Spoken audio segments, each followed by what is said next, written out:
భూమి లేని నిరుపేదలకు కాంగ్రెస్ శుభవార్త చెప్పింది.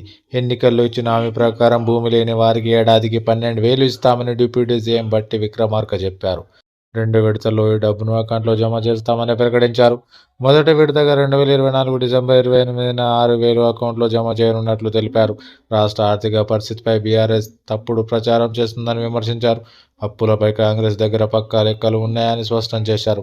బీఆర్ఎస్ చేసిన అప్పులకు తాము వడ్డీలు కడుతున్నట్లు చెప్పారు. కాంగ్రెస్ ఇప్పటి వరకు 54,000 కోట్ల అప్పులు చేసిందని వివరించారు.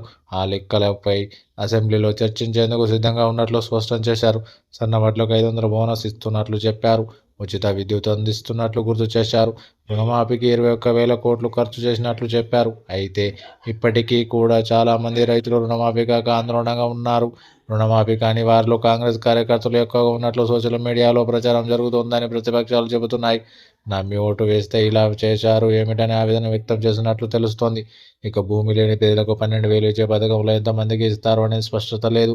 అయితే గత ప్రభుత్వం చేసిన అప్పులకు వడ్డీ కట్టడానికి ఆదాయం సరిపోతున్నట్లుగా తెలుస్తోంది. 10 నెలల్లో 66,722 కోట్ల అప్పులు కట్టామని బట్టి చెప్పారు. ఆర్థికంగా ఇబ్బంది ఉన్నప్పటికీ అనేక సంక్షేమ పథకాలు అమలు చేస్తున్నట్లు చెప్పారు.